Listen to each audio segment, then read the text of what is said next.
तो ये कौन अच्छी ना ये बुझेबी है जे काम देले लाभ थाउ मूलरू तुटी बसे माने राजीव लोचन को जेकोसी जदि काम दे दियंती किए ना महाजन बड़ बाबू से कौन लाभ तो करे ना और मूलरू से काम पूरा संपूर्ण भाव से काम को शेष कर दिए माने लाभ किछि करे ना है लाग लाग जोड़ाए सभारे जोड़ाए कहले दुईटी जोड़ाए माने दुईटी सभारे संपादक अनुपस्थित हेबारु सभ्य माने बड़ खपा होई गलेनी खपा माने लेखिबो राग हैला अनुपस्थितर कारण संधान करी दिने जने सभ्य स्वाधीनता विषय रे भारी गोटाए वक्तृता कले जेतेबेले समाने बुझाबुझी कले जे राजीव लोचन काहेकि आ सभारे उपस्थित होनांती काहेकि सभा को आसुनांती जेतेबेले जानि पारिले जे तांको कारण कोन न आसीबार सेही समय रे जने वक्तृता देले कोन ना सेथिरे मर्म थिला माने सार मर्म थिला से वक्तृतार कोन ना शिक्षित जमीदार संतान पक्षरे पर अधीन रे चाकरी करिबा उचित न जो माने शिक्षित जमीदार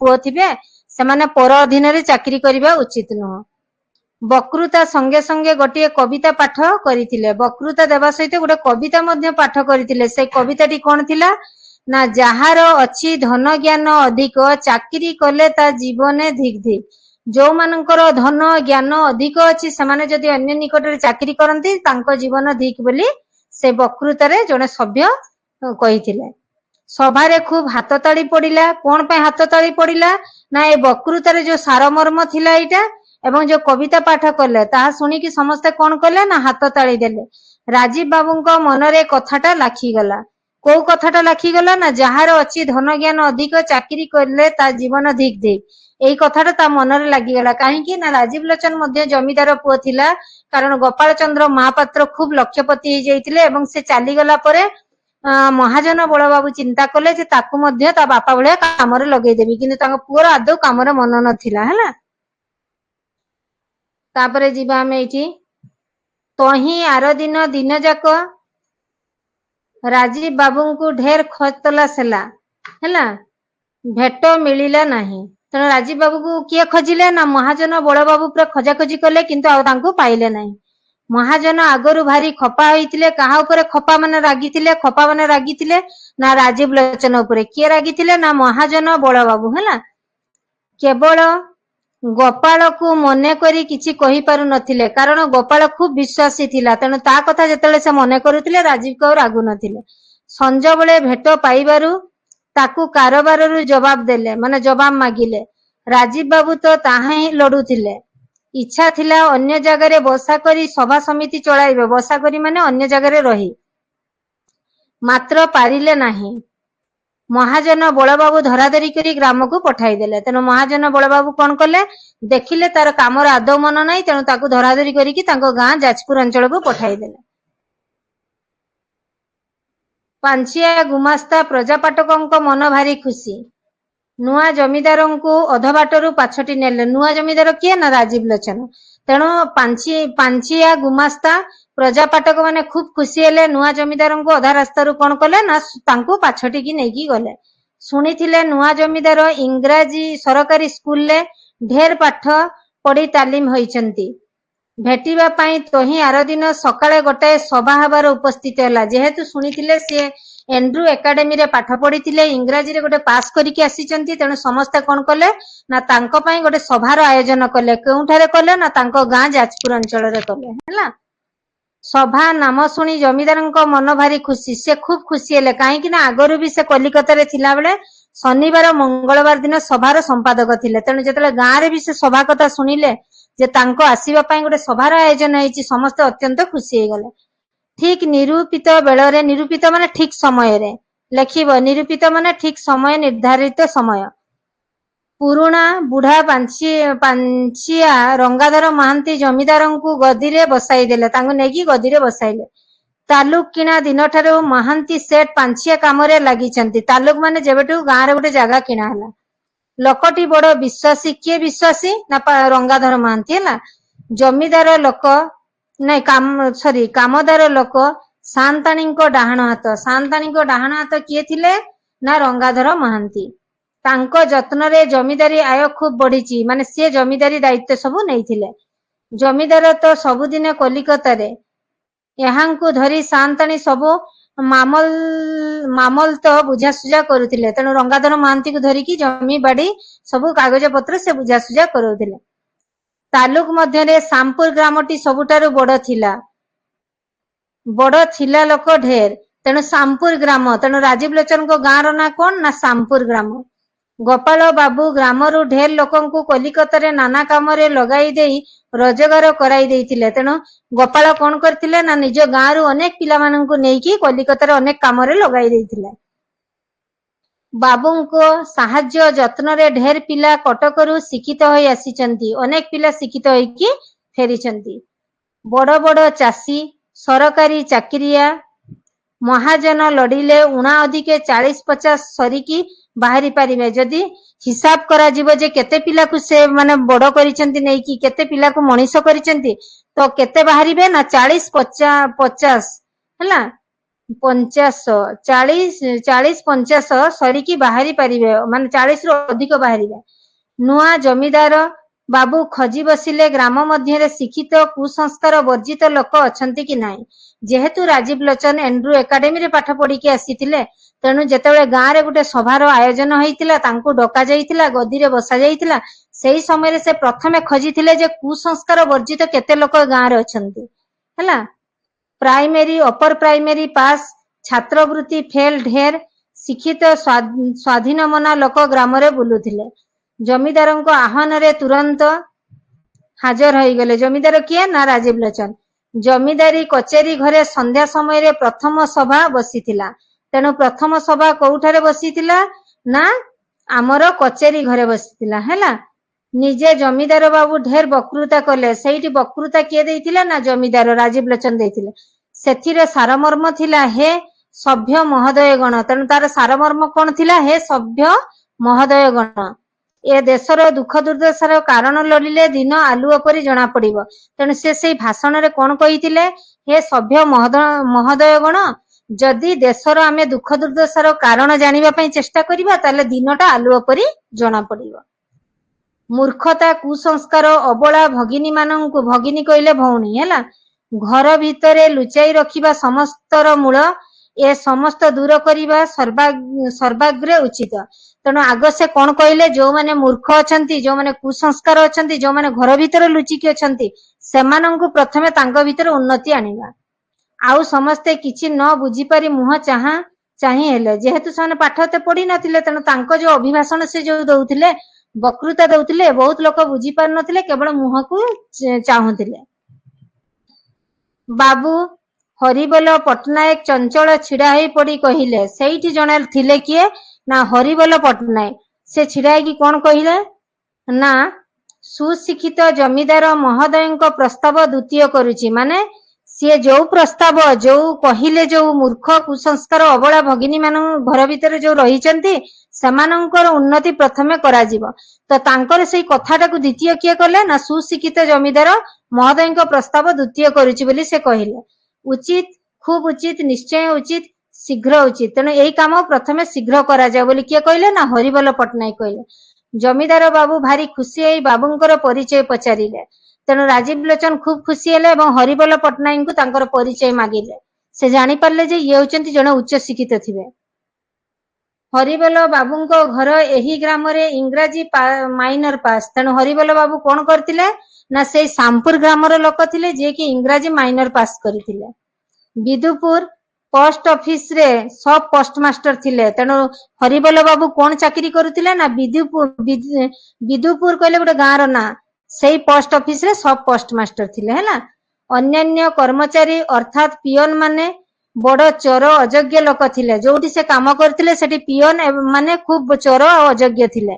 ବାବୁ ସେମାନଙ୍କୁ ଶାସନ କରିବାରୁ ସେମାନେ ସରକାରୀ ତହବିଲ 162 ଚୋରି କରି ବାବୁଙ୍କ ନାଁରେ ଗଡାଇ ଦେଲେ। ଯେହେତୁ ବାବୁ କିଏ ନା ଆମର ହରିବୋଲ ପଟ୍ଟନାୟକ, ସେ ଯେହେତୁ ସେମାନଙ୍କୁ ଶାସନ କଲେ, ତେଣୁ ସେମାନେ କଣ କଲେ ନା ତହବିଲ କହିଲେ କାଗଜ ପତ୍ର 162 କୁ ଚୋରି କରି ବାବୁଙ୍କ ନାଁରେ ଗଡାଇ ଦେଲେ, ମାନେ ବାବୁ ଚୋରି କରିଛନ୍ତି ବୋଲି। ମେଜେଷ୍ଟର କହିଲେ ମାଜିଷ୍ଟ୍ରେଟ ହେଲା। ସାହେବ ତାଙ୍କୁ 6 ମାସ କଟକରେ ଅଟକାଇ ରଖିଥିଲେ। କାହାକୁ ନା ହରିବୋଲ ପଟ୍ଟନାୟକଙ୍କୁ। ସତ୍ୟ, ମାତ୍ର ପଛରେ ଅସଲ ହାଲ ଜାଣି ପାରି ନିର୍ଦ୍ଦୋଷ ବୋଲି ଛାଡି ଦେଇଥିଲେ। ନିର୍ଦ୍ଦୋଷରେ ପୁଣି ଖଲାସ ହେଇଥିଲେ। बाबू विरक्त होई पर अधीन रे चाकरी छाड़ी देथिले से मध्य विरक्ति भाव प्रकाश करथिले एवं चाकरी छाड़ी देथिले किए ना हरिबोल पटनायक। जमीदार बाबू भारी खुशी ग्राम मध्य तांकु यज्ञ लोक बोली स्थिर कले तेणु सी मध्य कहले ये होचंती गाँ रे जने यज्ञ व्यक्ति किए ना हरिबोल किए कहले ना राजीव लोचन बाबू कहले हैला। आपातत ज्ञान विमर्दिनी वर्दिनी और स्त्री स्वाधीनता विमर्दिनी जोड़िए सभा बसिबार स्थिर होला तेणु केतोटी सभा बसिबार स्थिर होला ना जोड़िए सभा बसिबार हैला।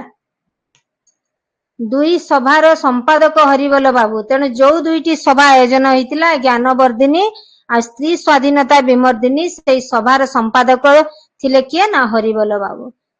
प्रतिदिन नियमित रूपे सभा कार्य चलिला सभा कार्य शेष हेबारु अधिक रात्रि हो जाए जेतेबेले सभा सरे तो बहुत राति हो जाए सभ्य माने घर को जाई पारंती नाही कचेरी घरे सेमानंकर भजन पानर बंदोबस्त हुए से कचेरी घरे ही से बसिकी रही जाती कचेरी घरे है।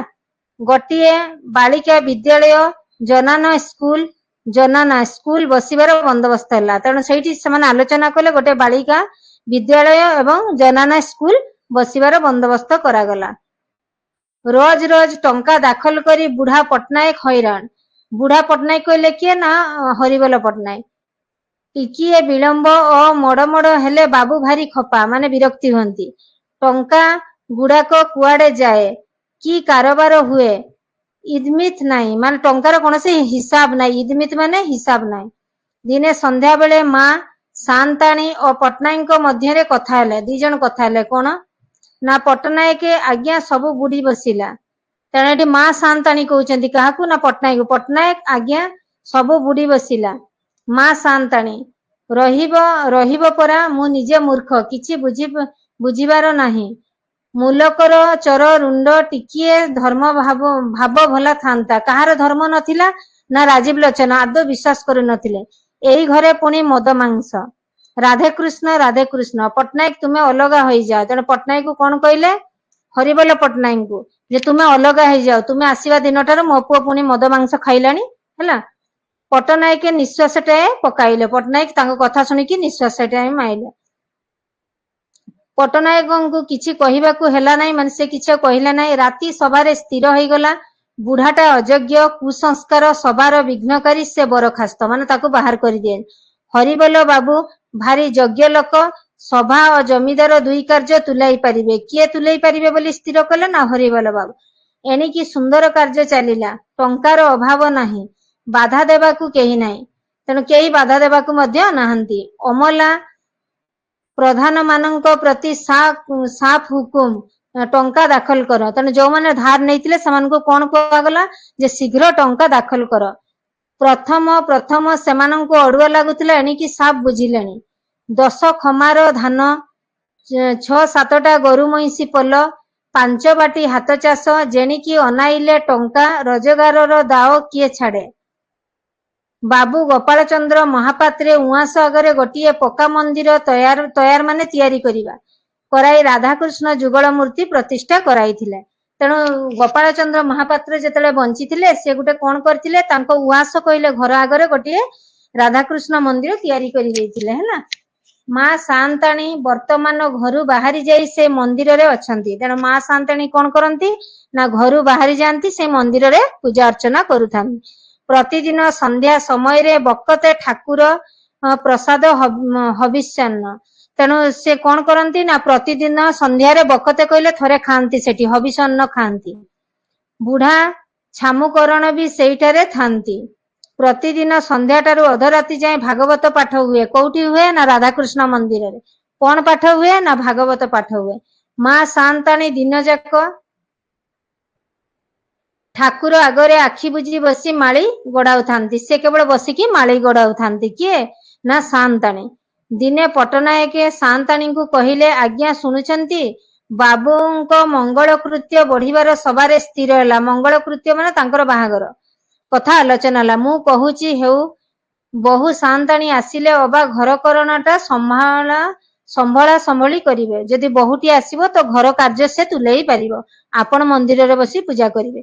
माँ शांताणी आंटा करी पटनायक मुह को घड़िए जाए चाहिए से पट्टनायक को मुह को अनाइले से कथा सुनिकी तही उत्तर रे पचारिले अरे कन्या से पुणी पट्टनायक पचारे अरे कन्या किए पट्टनायक कहले आज्ञा मु निजे से कथा बुझीबाकू जाइथिली बाबू जवाब देले बाबू कहले राजीव लोचन देशी कन्या गुड़िक अशिक्षिता कुसंस्कार असभ्यतारे बुड़ीछंती लुगा खंडे पिंधि जानती नाही अधलंगड़ा होइथांती मुह ढांकी मुसापरी गातरे लुचि थांती जेतेबेले बाहागर कथा पट्टनायक कहिले सेही समय राजीव लोचन प्रति उत्तर देई कहिथिले जे गाँ रे मु विवाह करिबि नाही देशी कन्या गुड़िक खूब अशिक्षित कुसंस्कार लुगा मध्य पिंधि जानती नाही अधा लंगड़ा होई रही थांती एवं मुह ढांकी मुसापरी घरे लुचि बसी थांती गातरे बसिबा माने घरे बसी रही थांती कलिकतारे परा कन्या ठीक हेलानी तेणु राजीव लोचन एठी कहले कोन ना कलिकतारे कन्या ठीक हेलानी माँ शांतानी पाटी करी राधेकृष्ण कही तुनी हेले माने तुनी माने चुप हे जिबा राधेकृष्ण कही कि चुप हे गेले जेतेबेले से कहिले कलिकतारे कन्या ठीक हेची माँ शांतानी सुनिला परे तांको माँ सुनिला परे राधेकृष्ण कही चुप हे गेले हाथ जोड़ी ठाकुरंकु अनाई थांती दुई आखिरु जड़ाए धार बही जाउची माने आखिरु लुह बाहरला तांको मांकर पट्टनायक पुनर्बार कहिले कलिकता को बरजात्री किए किए जिबे की रसनी केते तैयार हबो पचारिले बाबू ठो ठो हसी उठी कहिले असभ्यता कुसंस्कार तुमे तो इंग्राजी जाना देखिबी नाही सभ्य विवाह कथा जानिबो किपरि जेतेबेले से पचारिले जे बरजात्री किए किए जिबे कोन कोन बाण फुटिबो कोन कोन निया जिवो सेही समय रे पुणी प्रति उत्तर देइकी राजीव लोचन कहिथिले हसिकी कहिथिले असभ्यता कुसंस्कार तुमे इंग्राजी जानिन तेणु सभ्य विवाह केमिति हुए बाहागर केमिति हुए तुमे जानि पारुन रसनी आउ खरच कथा जे कहिल तुम मानंक परि अशिक्षित लोके केते जमीदार घर बुड़ाइलेनी बिहार विवाह व्यय संक्षेपणी सभा को इंग्राजी ऑफिशियल चिठी जाइछि सेठारु जेपरि व्यवस्था आसीबो सेही परि विवाह हो तेणु एईटा को भल भाबरे सुनिबे ए लाइनटा तेणु एठी राजीव लोचन कोन कहिले ना बिहार विवाह व्यय संक्षेपणी सभा को इंग्राजी ऑफिशियल चिठी जाइछि आमे चिठी पठेइछु जेमिति सेठु व्यवस्था आसीबो सेही परि विवाहगर करा जिवो कोउट को माने चिठी पठा जाइछि ना बिहार विवाह व्यय संक्षेपणी सभा को चिठी पठाइछि हैला चिठीटी कोउथरे लेखा आइतिला ना इंग्राजी रे लेखा आइतिला मु आउ किछि कहिली नाही से बुढ़ा भी चुप हे गेले सब बेले मिजाज टाए चढ़ी रही थाए माने मिजाज कहले रागटा चढ़ी की रही थाए काहाकू ना राजीव लोचन काच कुंपा गुड़ाक अली तले गंडा गंडा गड़ुची काच कुंफा कहले कोन ना मद बोतल गुड़ा हैला सभार सभ्य माननकु सांगरे धरी बाबू कलिकता चली गलानी तेणु सभार सभ्य लोक माननकु धरी कि से कोउट को चली गला ना कलिकता गोटे विचित्र जगह टंका काढ़ माँ बापा छाड़ा सब मिलिबो टंका थिले बापा मां को छाड़ी देले सेठी सब पाई परिबो खदीपुर गार्डन बीच रे गोटे बड़ दोताला घरे झाड़ लंठन देवालगिरी 100 खंड दिन आलुओ परी जळुची सेठी कोन हेची ना खदीपुर गार्डन बीच रे गोटे दोताला घर थिला सेठी सब बेले आलुओ जळुची तळे गालीचा सतरंजी तळे कोन पड़ीची ना गालीचा पड़ीची बिछना राती रे दुई तरफा खेमटा नाच राती रे नाच गीत चलीची दियताम पियताम चलीची देबा और पीवा चलीची है ना आख पाख बजार लोके जानिले ओडिशार गोटे रजा पुअर विभागर तेणु सेठी बाहागर हला कहार ना राजीव लोचन एवं लोक माने मध्य जानिले जे गोटे बहुत बड़ जमीदार पुअर बाहागर होउची कन्याटीर नाम नयन तारा दुख पासरा तेणु राजीव लोचन जो झील की विवाह करथिले से झीर ना होउची नयन तारा दुख पासरा बाबू सुनिथिले मध्य प्रत्यक्ष देखिले प्रत्यक्ष माने साक्षात जो देखिबा सीधा सड़क देखिबा कन्या सुंदरी सभ्या स्वाधीना अशिक्षिता तेणु जो नयन तारा दुख पासरा कौन थिला ना अति सुंदर थिला एवं सभ्य थिला स्वाधीना थिला अशिक्षिता थिला जमीदार बाबू विमोहित होई गलेनी माने विमोहित हमने आकर्षित होई गले से झीर रूप को देखिकी मने कले स्वर्गरु देवकन्याटी ओलाई आसीची से चिंता कले कौन ना नयन तारा दुख पासरा को देखी स्वर्गर जेमती गोटे देवकन्या चली आसी दिन राति ग्लास हाथरू छाड़ नाही 4 दिन है बरकन्या मध्य पूर्वाड़प अर्थात कटशिप चली माने कथबार्ता चली बगी चढ़ी केते जगह बुली आसिले माने बगी चढ़ी की से विभिन्न जगह बुलाबुली करुछंती विवाहर पर है कन्या बापा मां को एटा भल लगुनि कन्यार बापा मां आदौ ताहा मध्य पसंद कले काले जमीदार पुओटा हाथरू खसी जीव ସେହି ଡରରେ କିଛି କହିପାରୁ ନାହାନ୍ତି। କନ୍ୟାର ଜାତି କୁଳ ଘର ବିଷୟ କେହି ସନ୍ଧାନ କରି କିଛି ଠିକଣା ପାଇଲା ନାହିଁ। ସେ ବିବାହ କରିଛନ୍ତି ସତ, କିନ୍ତୁ ସେଇ ଝିଅର ଜାତି ଗୋତ୍ର କିଛି ନଥିଲା। ଗଳ୍ପ ଲେଖକମାନଙ୍କୁ ସମସ୍ତ ବିଷୟ ସନ୍ଧାନ କରି ନିରଳ ସତ୍ୟ କଥାଗୁଡାକ ଲେଖିବାକୁ ହୁଏ। ଆମ୍ଭେମାନେ ବହୁତ ସନ୍ଧାନ ଯୋଗେ ଏହିପରି ପରିଚୟ ପାଇଅଛୁ। ଆସାମ ଚା ବଗିଚାରେ ମ୍ୟାନେଜର ସାହେବ ଗୋଟାଏ କୁଲି ଟୋକାକୁ ବବୁର୍ଚି କାମରେ ବାହାଲ କରିଥିଲେ। ମାନେ ବବୁର୍ଚି କହିଲେ ଯେ ରୋଷେଇ କରେ, ସେଇ କାମରେ ଲଗାଇଥିଲେ। ତା ନାମ ମକ୍ରାମଳିକ। ତେଣୁ ତା ନାଁ କଣ ଥିଲା ନା ମକ୍ରାମଳିକ। ସେ ବଢି ବଢି ପଦୋନ୍ନତିରେ ହେଲା ଖାନସମା। ସେଇ ଚା ବଗିଚାର ଦାୟିତ୍ୱ ନେଲା। ସେଇ ବଗିଚାରେ 30-40 ବର୍ଷ ହେଲା ସାହେବଙ୍କ ମାନଙ୍କ ପାଖରେ ଅଛି। ଗ୍ରାମ ଘର ଜାତି କୁଳ କିଛି ଜଣା ନାହିଁ। କୁଆଡେ ବା ଯିବ? ସେଇଠାରେ ଗୋଟେ କୁଲିଆଣୀକୁ ବାହା ହେଲା। ତେଣୁ ସେଇ ମକ୍ରାମଳିକର ଜାତି କିଛି ନଥିଲା ଏବଂ ସିଏ ମଧ୍ୟ ସେଇଠାରେ ଗୋଟେ କୁଲିଆଣୀକୁ ବିବାହ କରିଥିଲା। ବାହା ହେଲା, ହଁ, ଢେର ଦିନ ଯାଏ ସନ୍ତାନ ମୁଖ ଦେଖିଲା ନାହିଁ। ହେଲା। ତ୍ରିନାଥ ମେଳା, ସୁକୁଚୁନି ପୂଜା, ଗ୍ରାମ ଦେବତୀ ମାଜଣା, 2 ଜଣ ଯାକ ଢେର ଧର୍ମ କାର୍ଯ୍ୟ କଲେ। କିଏ ନା ମକ୍ରାମଳିକ ତାଙ୍କ ସ୍ତ୍ରୀ। ଦରବୁଢା ବୟସରେ ଗୋଟିଏ କନ୍ୟା ଜାତ ହେଲା। ବୁଢା ବୁଢୀ ଭାରି ଖୁସି।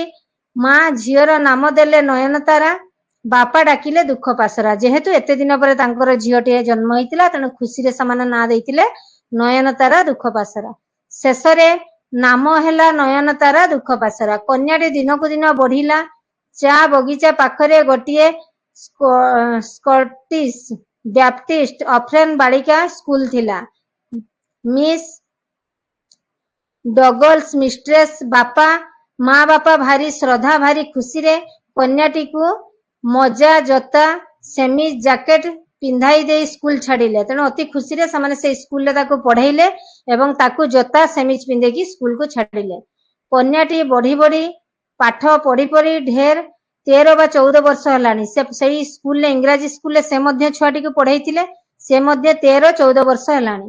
କନ୍ୟାଟି ସ୍କୁଲରୁ ଆସି ମା ବାପାଙ୍କ ପାଖରେ ଢେର ଇଂରାଜୀ କଥା କହେ, ମଜା ବୁଣା ଦେଖାଏ, ଗୀତ ଗାଏ ଆଉ ନାଚେ। ଖୁବ୍ ସ୍ୱାଧୀନ ଭାବରେ କରୁଥିଲା। କେହି ପ୍ରତିବନ୍ଧକ ଦେବା ପାଇଁ ନଥିଲେ। ପୁରୁଷ ଗୁଡାଙ୍କୁ ଖାତିର କରେ ନାହିଁ। କିଏ କରୁନଥିଲା ନା ନୟନତାରା ଦୁଃଖ ପାସରା। ଏଣେ ବାପା ମା ମୁଣ୍ଡରେ ଉକୁଣି କାମୁଡିଲା, କେମିତି ବାହା ଦେବେ। ଛୁଟି ନେଇ କଲିକତା ଆସିଲେ।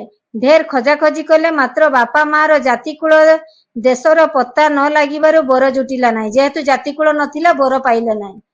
ପ୍ରଜାପତି ଘଟସୂତ୍ର ଜଣେ ଦଲାଲ ଠିକଣା ଲଗାଇଦେଲା। ସେଇ ଦଲାଲ ବାବୁଙ୍କୁ ଜଣାଇଲା, ଆପଣା ଜମିଦାର କଲିକତା ସହରରେ ଭାରି ନାମ ଡାକ, ମାନେ ରାଜୀବ ଲୋଚନ। ସେହିପରି ମର୍ଯ୍ୟାଦାରେ ବିଭାଘର ହବ। ବାବୁ ଝୁଙ୍କି ଝୁଙ୍କି କହିଲେ, ଅବଶ୍ୟ ନିଶ୍ଚୟ। ମ୍ୟାନେଜର ବାବୁ କହିଲେ, ଟଙ୍କା ନାହିଁ ଯେ। ଦଲାଲ କହିଲା, ଏ କଣ ଗୋଟାଏ କଥା? ବାବୁଙ୍କର ପୁଣି ଟଙ୍କାର ଅଭାବ। ସେ ଦଲାଲ ତେଣୁ କୋଉ ଝିଅକୁ ଠିକ କରିଦେଇଥିଲା ତାହେଲେ ରାଜୀବ ଲୋଚନ ପାଇଁ ନା ନୟନତାରା ଦୁଃଖ ପାସରା। ବାବୁ ଆଜ୍ଞା କରନ୍ତୁ, ଏଇ ଲାଗେ 10,000 ଟଙ୍କା ଆଣିଦେବି। ଟଙ୍କା ନାମ ଶୁଣି ବାବୁଙ୍କର ଟିକିଏ ହସ ହେଲା। ଶୁଣି ମନ ଖୁସି ସଳଖି ବସିଲେ, ମାନେ ଟିକେ ଖୁସିରେ ବସିଗଲେ। କଲିକତାରେ ମହାଜନର ଅଭାବ କଣ? ଖୁବ୍ କାଏଦା କଟକଣାରେ ଜମିଦାରୀ ଲେଖି ନେଇ 10,000 ଟଙ୍କା ଦେବାକୁ ପଡିଲା। ଦଲିଲ ରେଜିଷ୍ଟ୍ରି କରିବାକୁ ତୋର ସହୁ ନାହିଁ, ଜଲ୍ଦି ଟଙ୍କା ଆଣ।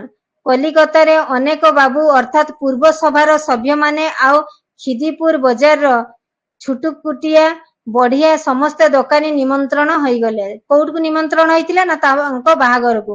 ନାନା ପ୍ରକାର ମିଷ୍ଟାନ୍ନ, ବିଭିନ୍ନ ମିଠା, ନାନା ପ୍ରକାର ପେୟ, ଆସନ, ଦାନ୍ତକୁଟା ପର୍ଯ୍ୟନ୍ତ ଧରି ଠିକାଦାର ହାଜର। 3 ଦିନ ଯାକ ନାଚ ତାମସା ପିଆର ଖୁବ୍ ଧୁମ୍ ଲାଗିଛି। କରଜ 10,000 ଟଙ୍କାରୁ କାହିଁରେ କେତେ ଟଙ୍କା ଖରଚ ହେଲା, ଆମ୍ଭେମାନେ ସେଥିର ହିସାବ ଦେଇ ପାରିବୁ ନାହିଁ। କାରଣ ସେଥିର କିଛି ଲେଖାଲେଖି ନଥିଲା। ଯୋଉ ଖର୍ଚ୍ଚ ବିଭାଗରେ ଚାଲିଥିଲା ତାଙ୍କର ମନ ଇଚ୍ଛା, କେହି ଲେଖାଲେଖି କରୁନଥିଲେ। ମ୍ୟାନେଜର ହରିବୋଲ ବାବୁଙ୍କ ହାତରେ ତହବିଲ। ତେଣୁ ସବୁ କାଗଜପତ୍ର କିଏ ରଖିଥିଲେ ନା ହରିବୋଲ ପଟ୍ଟନାୟକ। ନାନା କାର୍ଯ୍ୟରେ ବ୍ୟସ୍ତ ଏବଂ ଜମିଦାରଙ୍କ ସ୍ୱାସ୍ଥ୍ୟ ନିମନ୍ତେ ସଭ୍ୟ ଦେଶ ନିୟମାନୁସାରେ ପାନର ମାତ୍ର କିଛି ବଳି ପଡିବାରୁ ଖର୍ଚ୍ଚ ଟଙ୍କାର ହିସାବ ରଖିବାକୁ ବେଳ ପାଇନାହାନ୍ତି। ତେଣୁ ଯେହେତୁ ବାହାଘରରେ ବ୍ୟସ୍ତ ଥିଲେ ତେଣୁ ଯେତେ ଖର୍ଚ୍ଚ ହେଲା ତାର ହିସାବ ହରିବୋଲ ବାବୁ ମଧ୍ୟ ରଖିପାରି ନଥିଲେ। କଣ ବିବାହ ଶେଷ, ଜମିଦାର ଜମିଦାରିଣୀ ଦେଶସ୍ଥ ସଭ୍ୟ ମାନଙ୍କୁ ଧରି ଦେଶକୁ ବାହୁଡିଲେ। ତେଣୁ ବାହାଘର ତାଙ୍କର ସରିଲା, ଯେତେ ସେମାନେ ବୁଲିବା କଥା ବୁଲାବୁଲି କରିକି ତାପରେ ନିଜର ଶାମପୁର ଗ୍ରାମକୁ ଆସିଲେ। ବରକନ୍ୟା ଉଆଁସ ମଧ୍ୟକୁ ପ୍ରବେଶ ବେଳେ ଉଆଁସର ପଇଲି ପଞ୍ଝା ଗ୍ରାମର ଭଲ ଭଲ ଲୋକ, ଘର ବୋହୂ ଝିଅ ମାନେ ଗୋଟିଏ ନୂଆ କୁଲାରେ ସେରେ ଅରୁଆ ଚାଉଳ କହିଲେ ଅଳ୍ପ, ଦୁବ ବରକୋଳି ପତ୍ର ଦେଇ ହାତ ଉପରେ ଘିଅ ଦୀପଟିଏ ଥୋଇ ବରକନ୍ୟା ବନ୍ଦାଇବାକୁ ଆସିଲେ। ତେଣୁ ସେମାନେ ଯେହେତୁ ନୂଆ ଜମିଦାର ବିବାହ କରି ଆସିଛନ୍ତି ତେଣୁ ତାଙ୍କୁ ବନ୍ଦେଇବା ପାଇଁ ଘିଅ ଦୀପ ଅରୁଆ ଚାଉଳ ନେଇକି ଗଲେ। ଶଙ୍ଖ ହୁଳହୁଳି ଶୁଣି ଜମିଦାର ଭାରି ରାଗି ଯାଇ କୁସଂସ୍କାର ଅସଭ୍ୟତା କହି ଭାରି ଗୋଟାଏ ପାଟି କଲେ। ତେଣୁ ସେଇଠି କିଏ ବିରକ୍ତି ଭାବ ହେଲେ ନା ଜମିଦାର ରାଗିଗଲେ ଯେ ଏଇ ବନ୍ଦାପନା ଆଦୌ କରନି, ଏଗୁଡା ହଉଛି କୁସଂସ୍କାର ଅସଭ୍ୟତା। ସ୍ୱାମୀଙ୍କ ଦେଖା ଦେଖି କନ୍ୟା ମଧ୍ୟ ଏହା ନିତ୍ୟାନ୍ତ ବଡ କୁସଂସ୍କାର ଅଛି। ତେଣୁ ସେ କନ୍ୟା ମଧ୍ୟ ଦେଖା ଦେଖି କହିଲା ଏଗୁଡା କୁସଂସ୍କାର, ଏହା ଅସଭ୍ୟତା କହି ଠ ଠ କରି ହସି ଉଠିଲା। ଗାଁର ଭୁଆଶୁଣୀ ଗୁଡାକ, ମାନେ ଭୁଆଶୁଣୀ କହିଲେ ସ୍ତ୍ରୀ ଲୋକମାନେ, ଏହି ସବୁ ଦେଖି ଶୁଣି ଛାନିଆରେ ଡରରେ ଅଗଣାରେ କୁଲାଟା ତଳେ ଥୋଇ ଦେଇ ଯାହା ଘରକୁ ପଳାଇଲେ। ତେଣୁ ସେମାନେ ମଧ୍ୟ ଡରିକି, ଯେହେତୁ ସେମାନେ କୁସଂସ୍କାର ଅସଭ୍ୟତା କହିଲେ, ଡରିକି କୁଲା ପକେଇ ଦେଇକି ଯିଏ ଯୁଆରେ ଦୌଡିକି ପଳେଇ ଗଲେ। ପୁଅ ବୋହୂ ହାତ ଧରାଧରି ହୋଇ ମା ସାଆନ୍ତାଣୀଙ୍କ ସହିତ ସାକ୍ଷାତ କରିବାକୁ ବାହାରିଲେ। ତେଣୁ ସେମାନେ କଣ କଲେ, ମା ସାଆନ୍ତାଣୀଙ୍କୁ ସାକ୍ଷାତ କରିବା ପାଇଁ ଚାଲିଲେ। ମା ସେତେବେଳେ ଠାକୁରଙ୍କ ଆଗରେ ମାଳିଟିଏ ହାତରେ ଧରି ଆଖି ବୁଜି ବସି ଫୁସଫୁସ ହରେ କୃଷ୍ଣ ନାମ ଜପୁଥିଲେ। ତେଣୁ ମା ମଧ୍ୟ କଣ କରୁଥିଲେ ନା ସେ ମନ୍ଦିରରେ ବସି ହରେ କୃଷ୍ଣ ଜପୁଥିଲେ। ବୋହୂର ଗୋଡରେ ଲେଡି ଜୋତା ହିଲ ମାଡିଥିଲେ। ଏଡିର ଠକ୍ ଠକ୍ ଶବ୍ଦ ଶୁଣି ଚମକି ପଡି ଠିଆ ହେଇଗଲେ। ମା ମଧ୍ୟ କଣ କଲେ ନା ଠକ୍ ଠକ୍ ଶବ୍ଦ ଶୁଣିକି ଛିଡା ହେଇ ପଡିଲେ। ବୋହୂ ଟିକିଏ ହସି ହସି ଆମ୍ଭର ପ୍ରିୟ ଶାଶୁ ନମସ୍କାର ନମସ୍କାର। ତେଣୁ ସେ ଇଂରାଜୀରେ କହୁଛି। କେମନ୍ତ କର ଆପଣ କର କହି ହାତ ବଢାଇ ଯେମନ୍ତ ଶାଶୁ ପାଖକୁ ଚାଲିଗଲେ। ବୁଢୀ ତ ଛୁନା ରେ କହି କିଏ ଅଛରେ ମନ୍ଦିର ଅପ୍ରତିଷ୍ଠା ହେଲା, ବାହାର କରିଦିଅରେ ବୋଲି ରଡି ଛାଡିଲେ। ଯେହେତୁ ସେ ଲେଡି ଜୋତା ମାଡିକି ମନ୍ଦିର ଭିତରେ ପ୍ରବେଶ କରିଥିଲେ ତେଣୁ ମା ସାଆନ୍ତାଣୀ କହିଲେ ମୋର ମନ୍ଦିର ମାରା ହେଇଗଲା, ତେଣୁ ସେମାନଙ୍କୁ ବାହାରକୁ ବାହାର କରିଦିଏ। ଜମିଦାର ବାବୁ ମିସେସ୍ ମହାପାତ୍ର ହାତ ଧରି ଭିଡି ନେଲେ, ମାନେ ତାଙ୍କ ଆଡକୁ ଟାଣି ନେଲେ। ଭାରି ଖପା ଗୋଟାଏ ହୋଇ, ଖପା ମାନେ ରାଗିଯାଏ, କହିଲେ ଅସଭ୍ୟତା ମୂର୍ଖତା ଭାରି କୁସଂସ୍କାର। ତେଣୁ ସେ ମଧ୍ୟ ତାଙ୍କ ମାଙ୍କୁ କହିଲେ ଏଗୁଡା ହଉଛି ଅସଭ୍ୟତା ମୂର୍ଖତା, ଲେଡିକୁ ଇନସଲ୍ଟ, ମାନେ ମୋ ସ୍ତ୍ରୀକୁ ଇନସଲ୍ଟ କରାଗଲା। ସେଇ ମୁହୂର୍ତ୍ତରେ ମା ସାଆନ୍ତାଣୀ ବିଶ୍ୱାସୀ ପଇଲି ରାଧି ଆଉ ଗୋଟାଏ ପୁଟୁଳି ଧରି ଘରୁ ବାହାରି ଗଲେ ପୁରୀକୁ। ତେଣୁ ମା ମଧ୍ୟ କଣ କଲେ ନା ପୁରୀକୁ ବାହାରି ଗଲେ। କାହିଁକି, ସିଏ ମଧ୍ୟ ଏଇ ସବୁ ଦେଖିପାରିଲେ ନାହିଁ, ତେଣୁ ସେ ଚାଲିଗଲେ। ମାତା ମଠରେ ରହିଥିବାର 8 ଦିନ ବାଦ ସମ୍ବାଦ ଆସିଲା। ଏତିକି ପର୍ଯ୍ୟନ୍ତ ଆଜି ଥାଉ। ବହୁତ ଗୁଡା ଲାଇନ ପଢେଇ ଦେଇକି ପଳେଇଗଲି। ତେଣୁ ସବୁତକ ବୁଝେଇଲି, ମାନେ ଗୁଡା ଯାହା ଡାକିବା କଥା କହିଦେଲି। ରେକର୍ଡ କ୍ଲାସରେ ଆଉ ଥରେ ଶୁଣି ନେବ।